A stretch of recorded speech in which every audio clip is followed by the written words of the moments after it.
Habari za mchana mtazamaji wa Nakivona TV popote pale ulipo. Karibu katika taarifa ya habari. Jina langu ni Salma Shabani. Karibu tuanze na habari za kitaifa.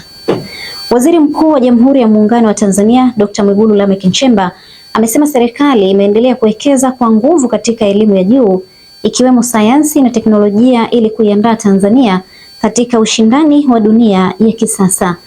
Waziri Mkuu amesema hayo katika hafla ya uwekaji wa jiwe la msingi la ujenzi wa bweni la kisasa la ghorofa 3 katika Taasisi ya Afrika ya Sayansi na Teknolojia ya Nelson Mandela mkoani Arusha.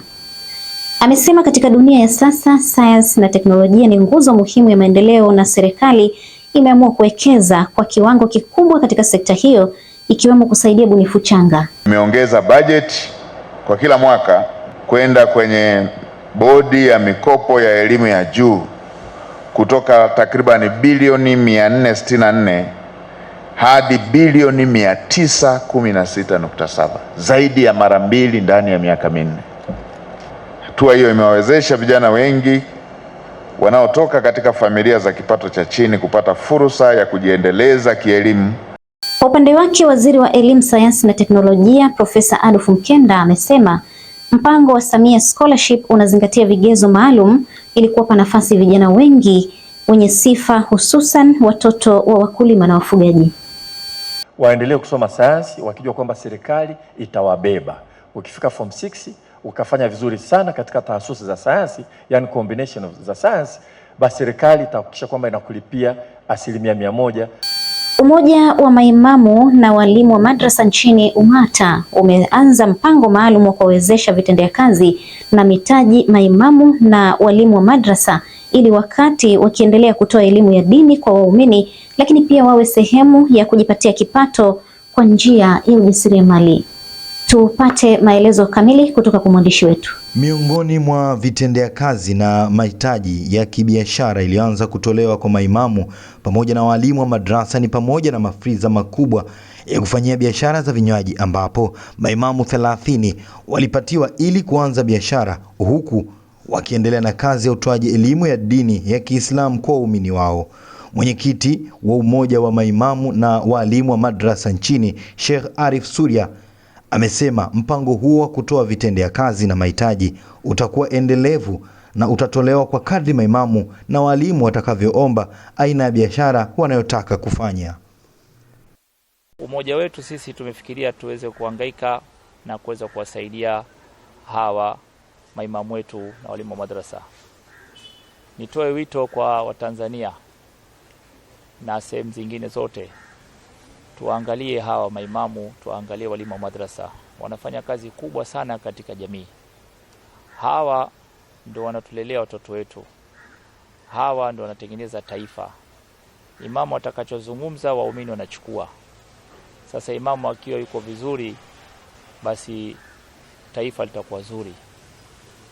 Na kuombeni sana tusaidiane katika kuwasaidia, lakini vile vile tuendelee kudumisha amani, lakini tuendelee vile vile kuomba dua katika Ramadhani. Leo tumeanza na mtaji kwa kuwapa mafriza pamoja na vinywaji.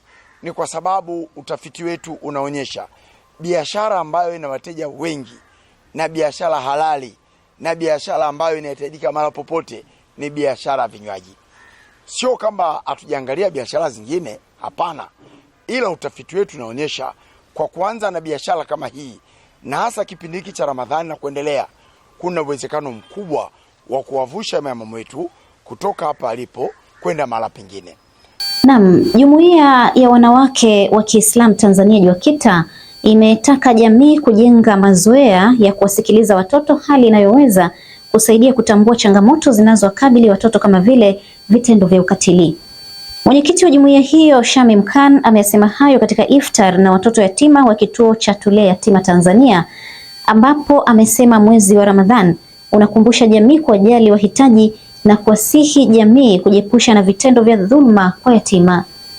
Naye mlezi wa kituo hicho Faudhia Jafari amesema kwa sasa kituo kina watoto 250, miongoni mwao wamefanikiwa kuhitimu mafunzo ya ufundi stadi, lakini wamekuwa na uhitaji wa vifaa vya kujiendeleza pamoja na la kutenganishwa kwa watoto wa kiume kituoni hapo na taasisi ya ustawi wa jamii. Tuwapende watoto wetu, tuwasikilize. Wazazi hatupendi kuwasikiliza, yaani majibu yenu, mimi mamako, wewe mamangu, mimi babako, mimi babangu. Wale wana maneno mazuri. Inawezekana shuleni mtoto wa kike anadhalilishwa na mwalimu wa kiume, anataka akwambie wewe, unamwambia oh, mimi sina nafasi. Anazidi kudhalilishwa, mwishoni anatoa maisha yake. Too late. Uwe na nafasi, time ya kukaa na watoto wako. Vifaa vyao ni maana, kuna wengine nimewafungulia tayari na kuna wengine wanasomea cherehani, lakini pia niliwahi kusaidiwa masuala ya darani niko vizuri, ila kwenye masuala ya vifaa vya ufundi mbalimbali, huo ndio bado sijafanikiwa. Gharama yake kama ni 340 na something hivi. Ningependa kumshukuru Mheshimiwa Mwenyekiti wa JUAKITA Mama Shamim Khan kwa kutulisha leo iftari. Tunamshukuru sana, tumefurahi na Mungu amzidishie pale alipotoa. Na sasa ni habari za kimataifa, mtazamaji, ukiwa unaendelea kutazama taarifa ya habari kutoka hapa na Kivuna TV. Serikali ya Sudan inayoungwa mkono na jeshi imekosoa Uganda kwa kumkaribisha mkuu wa wanamgambo wa RSF Mohamed Hamdan Dagalo maarufu kama Hemedti. Hemedti alikutana na Rais Yoweri Kaguta Museveni katika ikulu ya Entebbe siku ya Ijumaa. Hata hivyo imeyakosoa mapokezi aliyopewa na Rais wa Uganda na kuyaita dharau kwa binadamu. Hemedti siku ya Ijumaa alikutana na Rais wa Uganda Yoweri Kaguta Museveni katika ikulu ya Entebbe siku moja baada ya uchunguzi wa Umoja wa Mataifa kugundua kuwa vikosi vyake vilifanya vitendo vya mauaji ya halaiki huko Darfur. Wizara ya mambo ya nje ya Sudan iliukosoa mkutano huo ikisema ukatili wa RSF umeorodheshwa na jumuiya ya kimataifa na kulaaniwa na mashirika ya kikanda ambayo Uganda ni mwanachama, ikiwa ni pamoja na Umoja wa Afrika na Jumuiya ya Ushirikiano wa Nchi za Pembe ya Afrika IGAD. Dagalo akizungumza wakati wa ziara yake alisema alikwenda Uganda baada ya Rais Yoweri Museveni kuombwa na jeshi la Sudan awe mpatanishi. Tangu mwezi Aprili mwaka 2023, jeshi la Sudan likiongozwa na mkuu wake Abdel Fattah al-Burhan limekuwa vitani na vikosi vya RSF kinachoongozwa na naibu wa zamani wa Burhan anajulikana kama Hemedti. Na sasa ni habari za michezo na burudani, mtazamaji, tuungane na mwanamichezo wetu. Klabu ya Arsenal nchini Uingereza imebuka na ushindi mnono wa mabao 4-1 dhidi ya wasimu wao wa jadi Tottenham Hotspur katika mchezo wa ligi kuu nchini Uingereza uliochezwa usiku wa jana katika dimba la Tottenham jijini London ya sawa. Hii London jamani. Haya. Klabu ya Arsenal nchini Uingereza imebuka na ushindi mnono wa mabao 4-1 dhidi ya masimu wao wa jadi Tottenham Hotspur katika mchezo wa ligi kuu nchini Uingereza uliochezwa usiku wa jana katika dimba la Tottenham jijini London. Arsenal walifungua ukurasa wa mabao dakika 32 kupitia kwa Eberechi Eze aliyefunga kwa shuti la nguvu ndani ya eneo la hatari. Hata hivyo, Tottenham Hotspur walijibu kwa haraka dakika 34 kupitia kwa Randal Colomwani aliyesawazisha Spurs kwa kufanya matokeo kuwa 1-1 kabla ya mapumziko. Kipindi cha pili kilianza kwa kasi ambapo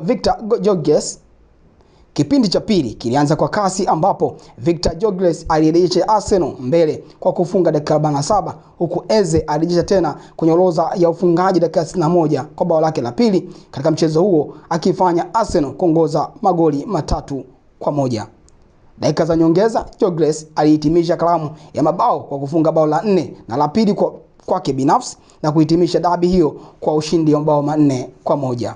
Ushindi huo unaimarisha nafasi ya Arsenal katika mbio za kuwania taji la ligi kuu, wakisalia nafasi ya kwanza wakiwa na alama 61 ikiwa ni alama 5 mbele ya Manchester City, huku Tottenham Hotspur wakiendeleza mfululizo wa matokeo mabovu msimu huu licha ya mabadiliko ya benchi la ufundi. Nixon Mwageni na Kivuna Media. Na huo ndio mwisho wa taarifa ya habari kutoka hapa na Kivuna TV. Mtazamaji, ni kushukuru sana kwa kufuatilia taarifa hii ya habari. Jina langu ni Salma Shabani, kwa niaba ya wote walioshiriki kuandaa matangazo haya.